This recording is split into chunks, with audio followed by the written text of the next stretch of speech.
Views, आज की इस वीडियो में हम एक ऐसी गेम के मतलब जानेंगे जिसने 18वीं सदी से लेकर अब तक लाखों लोगों को मुतासर किया, जिनमें हज़ारों की तादाद में अपनी जान से हाथ धो बैठे। उस गेम का नाम ओएजा बोर्ड गेम है। हम इस गेम की तारीख़ और इस गेम की मुख्तसरन तारीफ़ बयान करेंगे और आपके इल्म के इजाफे के लिए उसकी चंद पुरअसरार हक़ाइक़ भी आपके साथ शेयर करेंगे।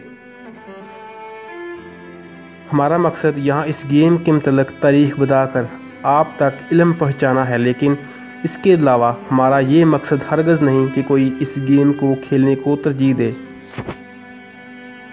लिहाजा आपसे गुजारिश है कि इस वीडियो को सिर्फ इल्म के इजाफे और इंटरटेनमेंट के तौर पर लिया जाए। और आपने हमारा चैनल अभी तक सब्सक्राइब नहीं किया तो सब्सक्राइब करें ताकि आइंदा आप हमारे साथ अपडेट रहें। व्यूज़, ओएजा बोर्ड को मिस्टीरियस नंबर के नाम से भी जाना जाता है। ये एक चकोर बोर्ड होता है जिस पर A to Z अल्फ़ाबेट और 0 से 9 तक गिनती लिखी होती है। इसके अलावा इस पर यस और नो और तब एग्ज़िट किया जाता है। व्यूज़, इस खेल को खेलने के लिए प्लान सेट का इस्तेमाल किया जाता है। ओएजा गेम को सबसे पहले 11वीं सदी में खेला गया था। फिर 18वीं सदी के आखिर तक ये गेम इंडिया, जापान, अमेरिका और कनाडा जैसे मुल्कों तक पहुंच चुकी थी। 1886 तक इस खेल को लेकर कई माहिरीन इस गेम को खेलने में इस कदर आगे बढ़ गए, स्पिरिचुअलाइजेशन के तौर पर खेलने लगे। इसी का एक हवाला हमें तारीख से मिलता है। यहाँ ये वाज़ेह दर्ज है कि बरतानिया के फ़ौजी जवान जो सिविल वार के दौरान हलाक हुए थे, उनकी रूहों से बात करने के लिए इस गेम का इस्तेमाल होता था। उस वक़्त लोगों को इस पर इतना यकीन था कि वो अपने प्यारों की रूहों से बात करने के लिए इस गेम का इस्तेमाल करने लगे।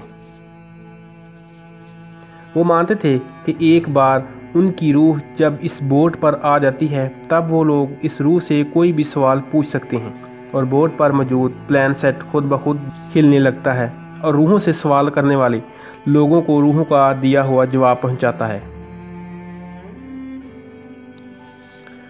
1890 में एल्जा बॉन्ड नामी शख्स ने इस गेम को मुकम्मल खेल कर इस गेम का एग्ज़िट किया और दुनिया को बताया कि इस गेम से क्या क्या हो सकता है। उसी शख्स ने इस गेम को ओएजा गेम का नाम दिया। इस शख्स का मज़ीद ये भी कहना था कि उन्हें इस गेम का नाम भी खुद इसी गेम ने बताया था। इसी ओएजा बोर्ड की ख़ास बात ये कि उस बोर्ड की मदद से रूहों से बात की जा सकती है, लेकिन ये कहना मुश्किल है कि वो रूहों बदरूह होगी या फिर भटकी हुई आम इंसानों जैसी होगी। इसी वजह से इस गेम को सिर्फ एक गेम नहीं कहा जा सकता, क्योंकि ये गेम कई लोगों की मौत की वजह भी बन चुका है और कई घर भी इस गेम की वजह से उजड़ चुके हैं। क्योंकि तारीख़ी हवाले से ये साबित है कि ओएजा गेम खेलने से कई लोग अपना ज़हनी तवाज़ुन खो चुके हैं। पैरानॉर्मल एक्टिविटी एक्सपर्ट हजरात इस गेम के मतलब वजाहत यूँ बयान करते हैं कि ओएजा गेम को हम एक ऐसा दरवाज़ा मान सकते हैं जिसके खोलने से हम रूहों से बात कर सकते हैं। अगर एक बार ये गेम स्टार्ट हुई तो इस गेम के खेलने वाले के घर रूहों का आना जाना शुरू हो जाता है और वो किसी को भी अपना शिकार बना सकती है। इसी तरह इस गेम के हवाले से एक सच्चा वाक़या मशहूर है जो एक किताबी शक्ल में शाया किया गया है।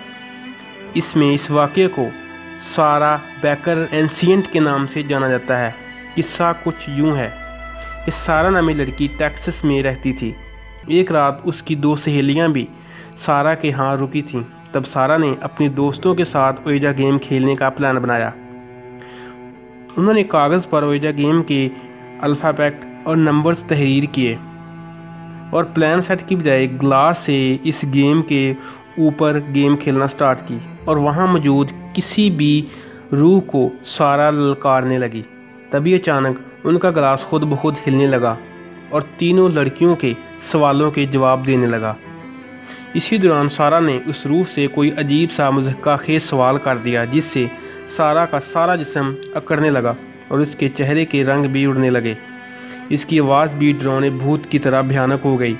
फिर सारा का जिस्म ज़ोर ज़ोर से झटकने लेने लगा और आंखें भी उल्टी हो गई थी। इस हालत को देखकर ऐसा लग रहा था कि शायद सारा का मजाक करना उस रूह को नागवार गुजरा था। उसकी हालत देखकर दोनों सहेलियां भी खौफ के मारे घबरा गई और जैसे तैसे सारा को संभालने की कोशिश करने लगी। खुद सारा भी खुद पर आने वाली इस अजीब कैफियत को लेकर सकते में थी। व्यूज़, इस तरह की कई कहानियाँ जो ओइजा बोर्ड गेम से जुड़ी हैं तारीख में बहुत से हवालों से मशहूर हैं और इंटरनेट पर भी मौजूद हैं, जो बेज़ाहिर जिस बात साबित करती हैं कि ओइजा गेम में कोई ना कोई पुरअसरार राज जरूर छुपा है, जिसकी वजह से हज़ारों लोगों को ओइजा बोर्ड की वजह से ज़हनी तकालीफ का सामना करना पड़ा। आपकी इस बारे में क्या राय है? हमें अपनी राय से ज़रूर आगाह कीजिएगा।